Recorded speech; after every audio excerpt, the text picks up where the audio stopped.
우리는 7월에 들어서면서부터 우리 교회의 핵심 가치에 대해서 이야기를 나누고 있죠. 가장 첫 주에 어떤 내용을 나눴었는지 혹시 기억하시나요? 우리 교회의 신학이라고 할 수 있는 하나님 나라에 대해서 이야기를 나눴습니다.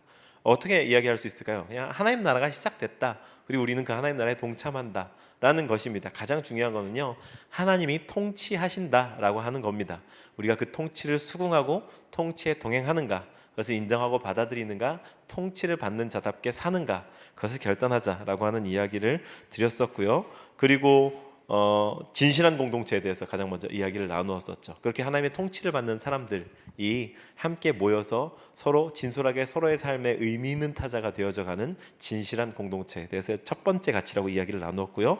두 번째 가치로 균형 잡힌 성숙에 대해서 이야기를 했습니다. 신앙과 그리고 삶과 이 여러 가지의 것들이 함께 균형 있게 성장해가는 그런 성숙에 대해서 이야기를 했고요. 그리고 지난주에는 찾는 이 중심의 사역에 대해서 말씀을 드렸죠. 그래서 그가 먼저여야 된다. 우리는 그분들을 섬겨야 한다. 막 이런 말씀을 지난주에 드렸었습니다. 그리고요, 이제 오늘 우리는요, 우리 교회 핵심 가치의 그 네 번째 시간으로 5번을 여태까지 진행했지만 첫 번째는 하나님 나라 신학이었으니까요. 그걸 빼고 내가 네 번째 가치로서 저를 한번 따라해 주시죠. 안팎의 변혁. 네, 안팎의 변혁이라는 가치에 대해서 이야기를 나누어 보고자 합니다. 이 안팎의 변혁 무슨 말일까요? 단어가 좀 이렇게 낯설죠. 자주 쓰지는 않는. 뭐 안팎이라는 말은 뭐 자주 쓰지만 변혁. 변화라는 말로 쓰면 조금 더 부드러울 텐데 왜 굳이 변혁이라는 단어를 썼을까? 변혁은요, 트랜스포메이션이라고 번역을 하더라고요. 그리고 변화는 그냥 체인지. 그래서 두 개의 그 단어의 이 차이가 뭘까? 사실 저도 뭐 그냥 단어를 차용해서 쓰기는 하지만 보다 더 깊은 의미의 차이를 알고 싶어서 제가 요즘 참 함께 즐겁게 동행하고 있는 제 친구인 GPT라는 친구한테 한번 물어봤습니다. 한번 변혁과 변화의 차이가 뭐야? 물어봤더니 이 친구가 굉장히 명료하게 정의를 해주더라고요. 그 번역에 대해서 알려주면서 변혁은 근본까지 다 뿌리째, 송두리째 바꾸는 것을 의미한다고 하고요. 변화는 그보다 조금 더 소극적이고 좀 협의의 개념이라고 합니다. 한번 제가 적어온 것을 읽어드릴게요. 변화는 체인지로서 일상적이고 부분적인 조정이나 개선을 의미하지만 변혁은 근본이 뒤바뀌는 것을 말합니다. 더 급진적이고 광범위합니다. 예, 이게 변혁과 변화의 차이입니다. 근데 제가 오늘 어떤 말씀을 드리려고 하냐면요, 이 더 급진적이고 광범위한 변혁이 우리의 안팎에서 일어나야 한다라는 겁니다. 오늘 설교 말씀 다 드렸습니다. 이제 기도하고 마쳐도 될 것 같은데 우리의 개인의 안과 바깥일 수도 있겠고요, 공동체 안과 바깥일 수도 있겠습니다. 이 교회의 안과 바뀌기도 하고요, 여러분들의 직장 공동체 안과 바뀌기도 하겠습니다. 하여튼 여러 차원의 안팎에서 변혁이 일어나야 한다라는 겁니다. 기존에 우리가 살아오던 방식과 기존에 우리가 취하던 어떤 태도들이 있는데 그것이 하나님 나라가 시작됨으로 인해서 또 이 교회 공동체 수많은 같이 함께 편승해서 가다 보니까 거기에서 변혁이 요구되어지더라. 내가 생각하던 가치, 내 본성이 향하던 가치랑은 조금 다르더라는 걸 깨닫게 되고 거기에 용기 있게 시도하게 되는 것, 그게 안팎의 변화다 이 말인 거죠. 그래서 오늘 우리가 함께 만난 본문을 통해서 이 안팎의 변혁에 대해서 생각해 보고자 합니다. 이 본문은요, 성경에서 가장 유명한, 찾는 이들에게까지 가장 널리 알려진 비유라고 해도 과언이 아닐, 사실 지난주의 본문도 그랬고 오늘의 본문도 그렇게 유명한 소위 선한 사마리아인의 비유이죠. 예수님의 비유 말씀입니다. 지난주처럼 예수님께서 어떤 목적을 가지고 타겟팅하시고 딱 그 적절한 소재들을 가지고서 꾸며내신 이야기다라고 하는 거죠. 오늘 이 비유의 말씀을 통해서 우리를 향해 갖고 계신 하나님의 놀라운 뜻을 발견하고 살아가게 되기를 기대합니다. 그렇다면요, 이와 같은 변혁적인 삶이 어떻게 가능해지는가, 앞서서 말씀드린 변혁적인 삶이 어떻게 가능해지는가, 그게 오늘 성경에서 무엇으로 이야기되어지고 있는가, 저는 성경이 말하는 변혁적인 삶이란 무엇일까라고 하는 질문을 가지고 이 본문을 들여다보고 오늘 깊이 있게 나누길 원합니다. 사랑하는 여러분, 변혁적인 삶에 도전받으시고 그 삶을 시작하는 그러한 오늘이 되시길 주의 이름으로 축원합니다. 가장 먼저 성경이 말하는 변혁적인 삶이란 하나님의 뜻을 아는 삶입니다. 한번 따라해 주시죠. 하나님의 뜻을 아는 삶. 우리 다 함께 25절부터 28절까지를 읽어볼까요? 성경책을 펴주시고요. 아니면 주보를 보셔도 좋을 것 같습니다. 25절부터 28절까지 한 목소리를 읽어주시죠. 시작. 어떤 율법 교사가 일어나 예수를 시험하여 이르되 선생님, 내가 무엇을 하여야 영생을 얻으리이까? 예수께서 이르시되 율법에 무엇이라 기록되었으며 네가 어떻게 읽느냐?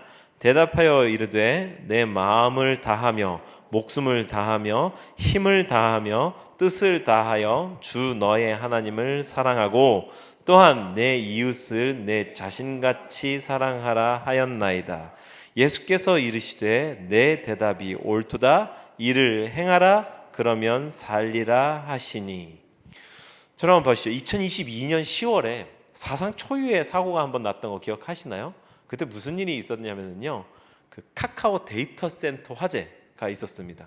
기억나실지 모르겠어요. 저도 이 사역을 카카오톡을 위주로 굉장히 거기에 사역이 이렇게 몰입되어 있는 형태의 사역을 하고 있었기 때문에 그때 정말 난리도 아니었습니다. 기록을 찾아보니까 최대 127시간 동안 먹통이 되었다고 하더라고요.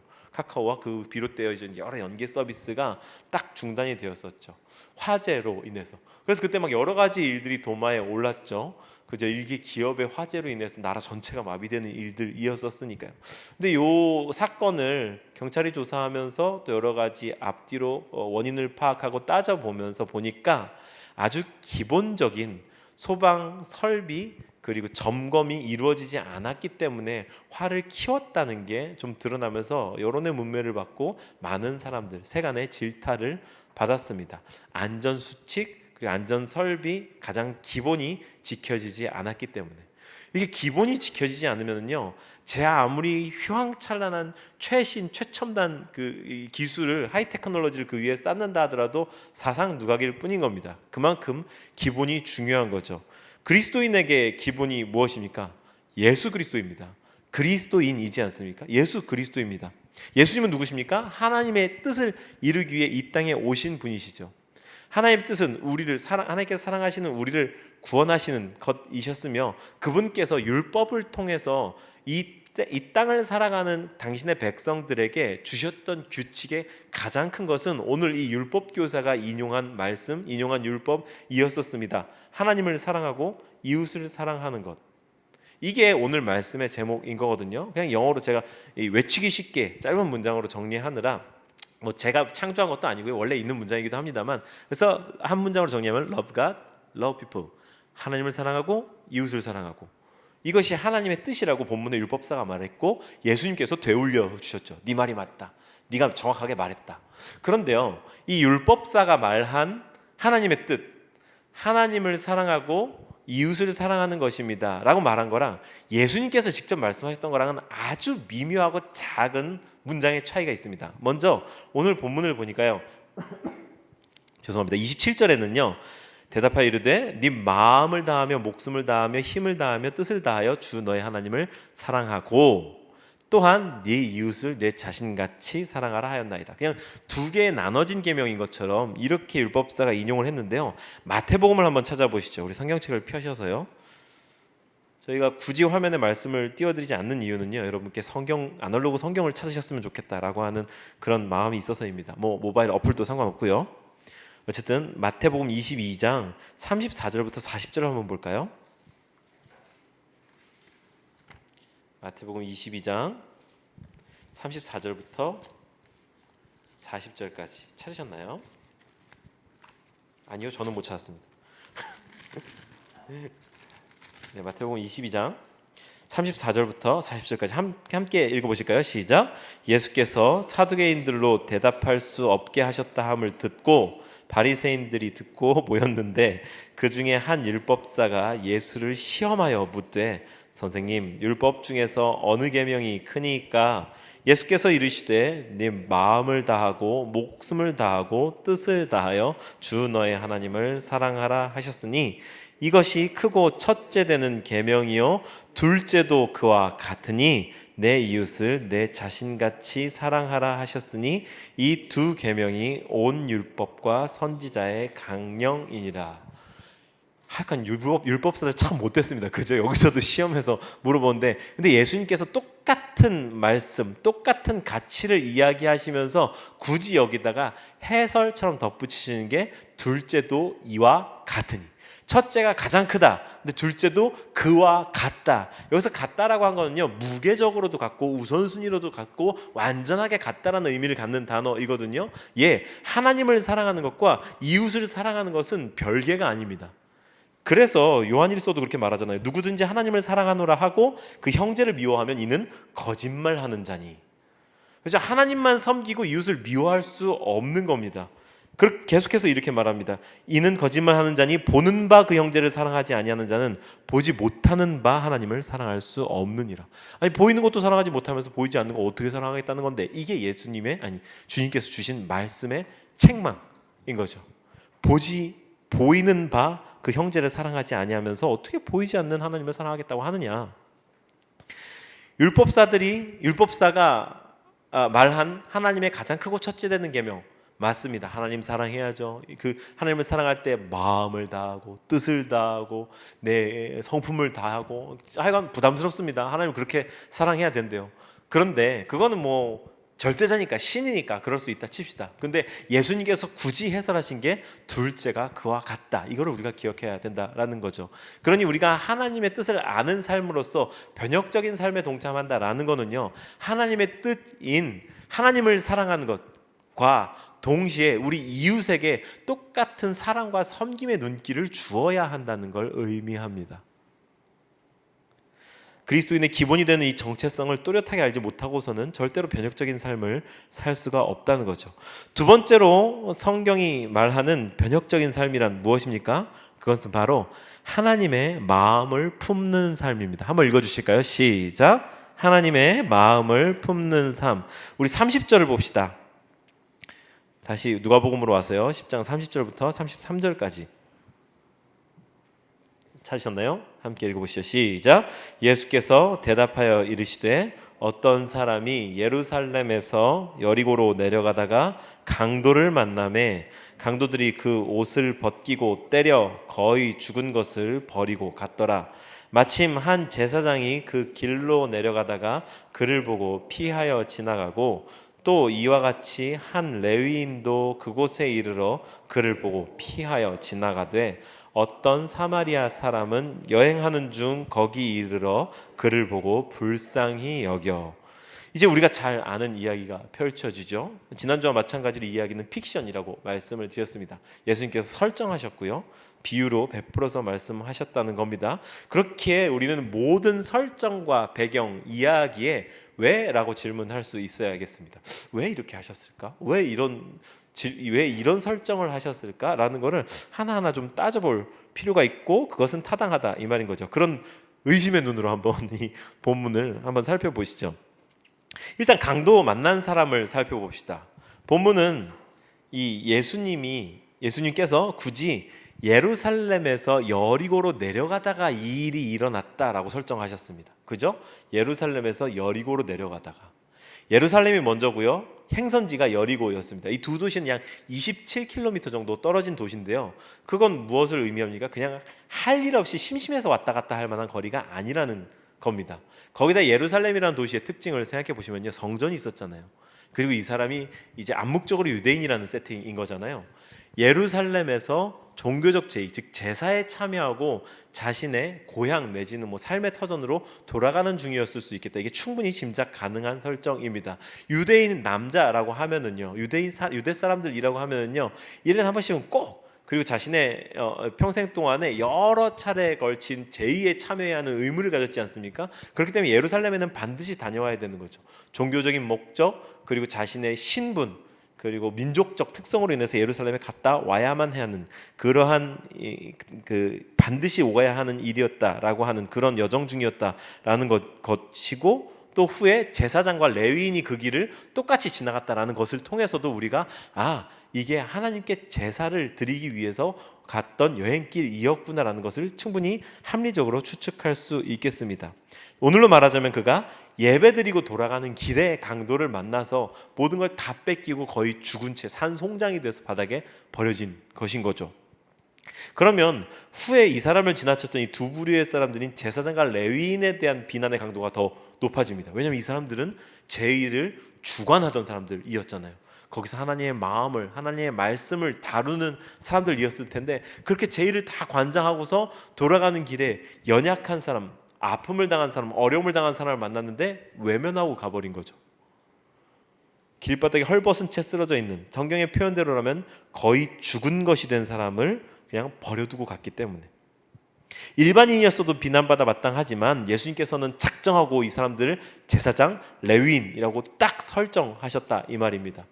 예수님의 의도가 있었다라는 거죠. 그런데 이후에 등장한 사마리아 사람, 이 사람은 어떻습니까? 개역개정은, 우리가 방금 읽은 개역개정은 여행하는 중이라 그래가지고 약간 이 레저 스포츠를 하고 있는 중이었을 것처럼 느껴지는데요, 이 세번역 성경은요, 이 성경 이 부분을요, 길을 가다가라고 단순하게 번역을 했습니다. 그러니까 이 사람도 마찬가지의 여정이었거나 아니면 유대인들이 이 자신들의 종교적 제의에 참여하지 못하게 했기 때문에 다른 목적으로 그 길을 우연하게 지나가는 것이었을 수 있겠다, 이렇게 우리가 가정할 수 있겠습니다. 어쨌든 그는 종교적이거나 외식적인 사람이 아니었다는 게 분명하고요, 단순히 이동하는 중에 이 사람을 발견하게 된 것이 확실합니다. 그렇기 때문에 사마리아 사람이 가진 마음, 태도가 더 특별하게 두드러지는 겁니다. 근데 그가 그냥 단순히 그 강도 만난 사람을 쉽게 도와준 것인가요? 그에게는 동기가 있었습니다. 그의 동기가 뭐냐? 그를 보고 불쌍히 여겨라고 하는 연민과 긍휼, 자비의 마음이었죠. 이게 왜 중요하냐면요, 이 그를 보고 불쌍히 여겨라고 번역된 이 단어가요, 헬라어로 스플랑크니조마이라고 되어 있는 단어입니다. 제가 외우는 헬라어가 몇 개 안 되는데요, 부끄럽습니다. 근데 스플랑크니조마이는 제가 처음 들었을 때 너무 웃기다 그래가지고 외웠던 단어예요. 왜냐면 플랑크톤 이렇게 외웠었거든요. 이 단어가 너무 웃긴데 이러면서 길고 좀 우스꽝스러워서 한 번에 그냥 입력했던 그런 단어였는데, 오늘 이 본문에 사마리아 사람이 가졌던 마음이 스플랑크니조마이였던 거죠. 근데 이게 어디에서 쓰였냐면요, 복음서에서 내내 예수님께서 병자들, 아픔을 당한 사람들, 쓰러진 사람들, 이런 사람들을 보고 불쌍히 여기사, 민망히 여기사, 그를 보고 측은히 여기사 할 때 이 모든 번역들이 다 스플랑크니조마이거든요. 즉 이 사마리아 사람이 예수님의 마음과 같은 마음을 품었다는 겁니다. 그러니까 이에게 다가가서 자기가 할 수 있는 최선, 그것을 넘어선 그 이상으로 이 사람을 도울 수 있었다라는 거죠. 그래서 제가 말하는 겁니다. 하나님의 마음을 품는 삶이 변혁적인 삶에 동참할 수 있는 그러한 성경적인 원리다라고 말씀을 드리는 겁니다. 하나님께 드리는 제사를 집례하고 주장하던 제사장도 예수님의 마음을 받은 게 아니었습니다. 제사, 의식, 절기를 섬기고 혈통적으로 하나님을 섬기라고 구별된 레위인도 예수님의 마음을 받은 게 아니었습니다. 오히려 그들이 더럽다고, 불결하다고, 나와 다르기 때문에 너는 틀렸다고 배척하던 변방의 외로운 사람, 사마리아 사람, 그가 예수님의 마음을 품었고 예수님의 뜻을 행하는 사람이 되었다라는 거죠. 우리는요, 겉모습으로 사람을 많이 판단합니다. 마치 이 본문에 나온 제사장과 레위인과 같은 사람들에게 보다 더 경건함, 보다 더 가치 있음을 부여하는 게 우리의 본성이고 그냥 무의식적인 그런 액션입니다. 그런데 그것과 전혀 상관없이 예수님의 마음을 품은 사람만이 예수님의 뜻을 행할 수 있다라고 오늘 주님께서 직접 말씀을 하고 계신 겁니다. 그렇게 예수님의 마음을 품어서 어떻게 했습니까? 이것이 세 번째 포인트로 이어지는데요, 마지막으로 성경이 말하는 변혁적인 삶이란 하나님의 뜻을 행하는 삶이다라는 겁니다. 한번 읽어주시죠. 시작. 하나님의 뜻을, 본문 34절과 35절을 함께 읽어주시죠. 본문 34, 35절입니다. 시작. 가까이 가서 기름과 포도주를 그 상처에 붓고 싸매고 자기 짐승에 태워 주막으로 데리고 가서 돌보아 주니라. 그 이튿날 그가 주막 주인에게 데나리온 2를 내어주며 이르되 비용이 더 들면 내가 돌아올 때에 갚으리라 하였으니. 여러분 보시오. 사마리아인은 하나님의 마음을 갖고 예수님의 마음을 품고 그를 불쌍히 여기는 데에서 그치지 않았습니다. 그는 행동했습니다. 자기도 강도를 당할지 모르는 위험에 노출되기를 허용했습니다. 그러기를 결정했습니다. 얼마나 더 가야 할지 모를 길이지만 그에게 자기의 짐승의 안장을 내어주었습니다. 대신 안 치고 자기는 걸었다 이 말이죠. 그리고 하지 않아도 될 일을 했습니다. 노동력이 소모됐고 비용이 발생했습니다. 거기까지만 해도 충분히 칭찬받을 만한데 35절을 다시 한번 보시죠. 이튿날 그가 주막 주인에게 데나리온 2를 내어줘 추가 비용까지 내면서 이만큼이 예상이 되니까 그 내어주면서 이 사람을 돌보아 주십시오. 혹시 이거보다 비용이 더 들면 내가 돌아오는 길에 갚겠습니다. 아니 왜요? 왜 이렇게까지 해야 되는데? 아무 상관이 없는 사람이었습니다. 삶의 정황으로 보자면 이 강도 만난 사람은 어떤 신분의 사람인지 우리가 모르지만 사마리아 사람은 계속 강조하고 여러분들이 상식적으로 알고 계시겠지만 개취급당하던 사람이라니까요. 혼혈민족이었기 때문에 유대인과 이방 사람들이 혼혈인이었기 때문에 유대인들이 끔찍이도 징그럽게 여기던 배척하던 그런 사람들이었다니까요. 평생을 멸시와 수모를 갖고 살았던 사람들인데 뭐가 자기를 배척하고 언젠가 자기 동족들에게 이렇게 린치를 가했을지도 모를 사람인데 그 사람에게 왜 이렇게 필요 이상의 호의를 베풉니까?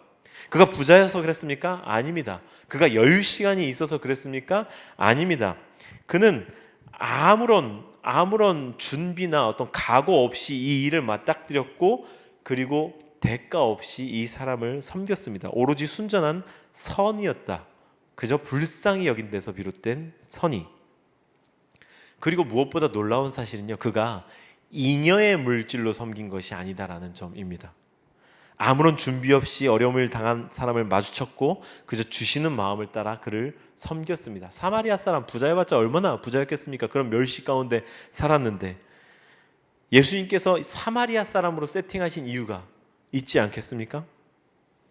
예수님께서는 이 사람의 이야기를 하나님을 사랑하는 것과 같이 이웃을 사랑하는 것의 실예처럼 비유하셨습니다. 비유가 될 수 있을지 모르겠지만요, 우리 교회는요 설립 후에 이제 한 1년 5개월 정도 된 거죠. 이 1년 5개월여 동안에 총 3차례 우리 교회나 이 바운더리 안에 있는 어떤 개인 이런 사람들이 아닌 완전히 상관없는 곳에 우리의 정성을 모아서 후원하는 일을 했습니다. 저는 이 부분이 참 너무 자랑스러워요.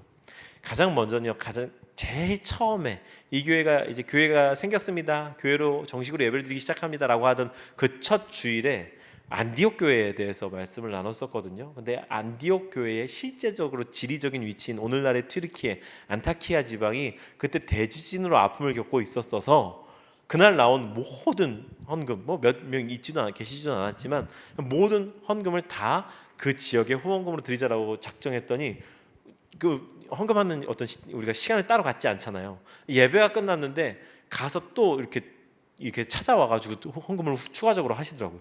그렇게 해가지고 그날 이 자리의 사이즈와 인원에 비해서 꿈꿀 수 없는 금액으로 후원을 했었습니다. 저는 금액을 말씀드리는 게 아니라 그런 함께 움직인 마음에 대해서 말씀을 드리는 겁니다. 처음에 그랬었고요.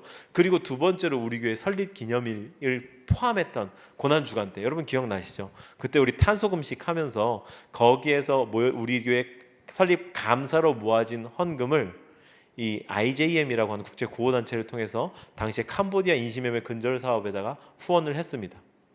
그리고 얼마 전에 우리가 또 바자회를 열어서 거기에서 나온 금액을 가지고 또 우크라이나 전쟁 난민을 지원하는 사업에 똑같이 후원을 했었죠.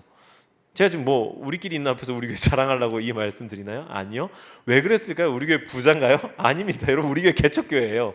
고민이 많은 그런 교회입니다. 그런데 저는 지금 우리가 잉여의 물질이 있을 때 이웃을 돌아본다고 그렇게 결심한다면 우리는 아직까지 그 일을 할 수 없었을 거다라는 말씀을 드리려고 이 이야기를 꺼냈습니다. 우리 교회가 살림이 빠듯한 와중에도 여러분 이 정신을 구현하기 위해서 살아내보고 싶어서 어디 가서 자랑하고 싶어서가 아니라 하나님이 말씀을 통해서 우리에게 주신 마음이 이거라고 확신하기 때문에 이게 정말 하나님 기뻐하신 일이라고 확신하기 때문에 이 없는 살림에서 우리가 쥐어짜고 그냥 탈탈 털고 그냥 한 번 더 말씀드리고 이래가지고 우리의 정성을 모아가지고 어려움을 당한 이들에게 흘려보낸 것 아니겠습니까?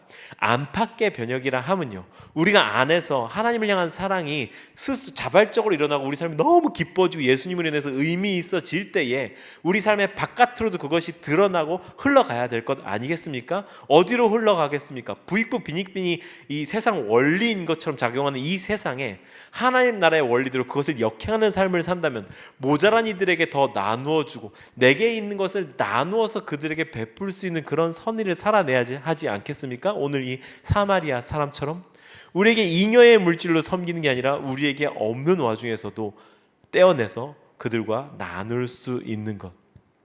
제가 이런 종류의 물질을 집행해야 할 때 항상 언급하는 이야기가 있는데요. 10,000원 있을 때 1,000원 쓸 수 있는 사람이 억 있을 때 1,000,000원 쓸 수 있다라고 이런 이야기를 합니다. 전 그런 비율이 좀 뭐랄까 산술적이고 좀 속된 것 같지만 맞다고 생각합니다. 우리 마음 속에는 그런 결단이 늘 있어야 합니다. 우리에게 넘쳐서 분에 넘쳐 남을 때 누군가를 돕는 건 누구나 할 수 있습니다. 하지만 없을 때 누군가를 돕는 건 그리스도인들만이 할 수 있습니다. 하나님의 마음으로만 할 수 있습니다. 이러한 우리 교회의 행보는 앞으로도 계속해 나갈 것입니다. 저는요, 이러한 우리 교회의 결정과 행보가 여러분들에게 부담이 아니라 자랑스러움이 됐으면 좋겠습니다. 이제 설교를 마치려고 합니다.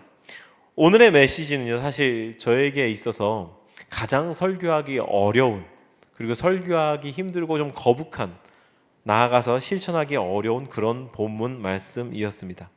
그래서 거짓말하는 사람이 되고 싶지 않아서 이런 본문, 이런 메시지는 좀 피하고 싶었던 게 설교자로서의 저의 솔직한 마음이거든요.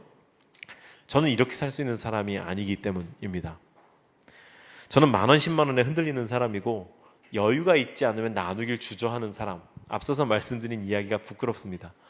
그렇게 해야 합니다 라고 외치는데 사실 제가 못 그러니까 이렇게 막 흥분하면서 힘주면서 이야기를 하게 되는 거거든요. 하루에도 몇 번씩 통장 잔고를 들여다보면서 한숨 짓는 소인배가 저입니다. 그저 내 안에서 일어난 변혁으로만 만족하고 싶은, 굳이 그걸 피곤하게 바깥으로 삶으로 증명해 보이고 싶지는 않은 그런 이기적인 사람입니다. 그렇게 살면 편하잖아요. 저는 편하게 살고 싶어서요. 그런데 오늘의 말씀이 저를 부끄럽게 있는 그대로의 내 모습에 충실하게 살지 못하게 합니다. 저의 본성이 흐르는 대로라면 안 그러고 싶고 이런 거 좀 그냥 조용히 감추고 취사 선택해서 우리 교회가 좀 강점인 것, 자신이 있는 거, 좀 잘할 수 있는 거, 내 삶에서 좀 떳떳한 거 그런 것들만 하면 좋겠는데 우리가 추구하는 가치 가운데 안팎의 변혁 그리고 그 변혁된 삶을 통해서 연약한 이들을 돕는 게 떡하니 있네요. 그래서 저는 오늘 이 설교 말씀을 전하면서 여러분 앞에 정직하게 고백하고 도움을 구하지 않을 수 없습니다. 저는 잘 보이지가 않습니다. 왜냐하면 그런 게 있잖아요. 애초에 그렇게 태어난 사람은요 못 봅니다. 이게 무슨 말이냐면요, 남녀가 차이가 있잖아요. 여성들께서 무드로 감지하는 어떤 느낌. 여기 오늘 저분 기분 안 좋으신 것 같은데 무슨 일이 있는 것 같은데. 남자들은 그냥 마냥 좋아. 안녕하세요. 반갑습니다. 오늘 아침 막. 근데 여자분들은 일단 딱 느껴진 어떤, 저는 그걸 공기를 느낀다고 표현하는데 공기를 느끼는 감이 있으시거든요. 남자들은 그게 안 돼요. 근데 그런 것처럼 저에게는요, 저의 태생상 주변에 연약한 사람들이 잘 보이지가 않아요. 그분들을 어떻게 도와야 하는지도 잘 모르겠어요. 그래서 제가 오늘 본문에도 실예로 돈 얘기밖에 못한 거예요. 제가 여러분들한테 헌금하는 얘기하는 거 아닙니다.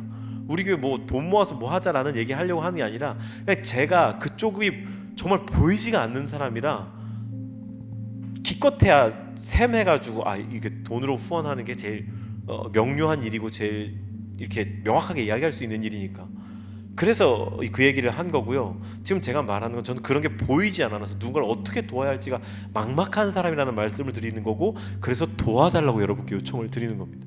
우리 교회는 안팎의 변혁을 추구하는 사람들로서요, 누군가를 늘 마음에 품고 도와야 합니다. 어떤 교회는요 바나바 기금이라는 걸 마련을 한대요.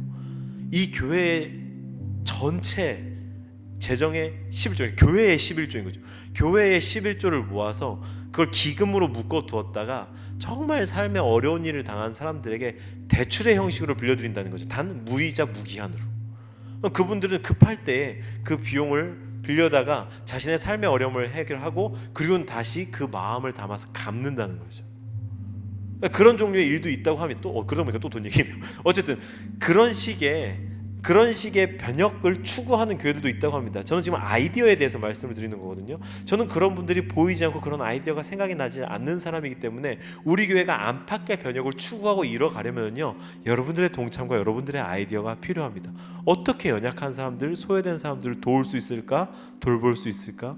작년에 기껏 이 뜨거운 여름에 기껏 생각해낸 게, 우리 애들 밥 줄래다가 아 맞다, 방학한 애들 점심 어떡하지? 하다가 주변 동네에 홍보해가지고 우리 애들 밥 주는 게 밥 줄게요, 교회 근처에 사는 사람들 보내주세요 라고 했더니 뭐 홍보는 좀 된 것 같은데 교회를 생각하는 이미지가 그래서인지 아니면 뭔가가 안 맞아서였는지 딱 하나 아이 왔거든요. 걔를 3주 동안 2주 동안 그렇게 열심히 밥을 함께 나누어 먹으면서 섬겼어요. 그냥 그거 하나 떠올랐어요. 그리고 제가 이곳에 내려올 때에 들었던 충격적인 이야기가, 여러분 우리 세종이 잘 사는 동네가 아닙니다. 제가 한번 언급을 한 적이 있어서 오늘 설교문에 추가하진 않았는데요, 한 번 더 이 말씀을 드려야겠다 싶네요. 그 제과점에서 빵 굽는 냄새가 아침마다 나지 않습니까? 그런데 이 사회복지사 선생님이 하루는 자기가 이렇게 돌보아주는 아이들 손을 잡고 그 제과점 앞을 지나가는데 제과점 빵집 사장님이 막 달려나와가지고 저기요 얘 엄마 되세요? 라고 막 그렇게 몰아치면서 묻더라는 거죠. 너무 기세가 막 이렇게 살기가 있으니까 왜 그러시죠? 저 엄마는 아닌데 말씀해 보세요 라고 했더니 얘 아침마다 그 지저분한 짓 좀 못하게 하세요, 이렇게 앙칼지게 이렇게 쏘아 붙이더라는 거죠. 그러니까 이게 무슨 말이지? 그랬더니 그래가지고 나중에 자초지종을 파악해 보니까 이 아이가 아침마다 빵 굽는 냄새가 너무너무 맛있게 솔솔 나고, 자기는 아침을 못 먹은 채로 학교 가는 등굣길에 오르다 보니까 아침마다 그 빵집 쇼윈도를 핥고 지나간다는 거죠. 이 세종시에 그런 아이가 있습니다. 어려운 이웃이 우리 주변에 안 보이기 때문에 저는 볼 수 없는 눈을 가진 사람이어서 여러분께 재차 지금 도와달라는 말씀을 드리는 거고요. 그런 사람들 어떻게 하면 도울 수 있을까 고민이 되지만 실질적인 길과 방법이 보이지 않아서 너무 슬프고 답답하다라는 말씀도 함께 드리는 겁니다. 우리 교회는, 저는 외침만큼 연약한 사람들에게 사실 관심이 없습니다. 관심 주기가 어려운 현실에 살고 있습니다. 사랑하는 여러분, 우리가 어떻게 하나님의 이 깨어진 세상 회복 사역에 동참할 수 있을까요? 오늘의 설교는요, 제가 내리는 결론이나 어떤 도전 촉구로 그렇게 맞춰질 수가 없습니다. 우리가 같이 주님께 의지합시다.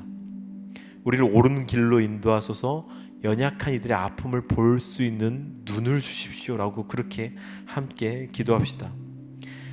그들의 아픔에 동참할 수 있는, 그리고 그들에게 복음을 선물할 수 있는, 영성으로는 충만한, 그리고 충만하고 넉넉하고 물질적으로는 잉여가 남지 않아도 그들과 나눌 수 있는 그러한 영적인 풍성함이 있으면 좋겠다. 그렇게 용기 있는 우리가 되었으면 좋겠다 해서 오늘 이 말씀을 드립니다.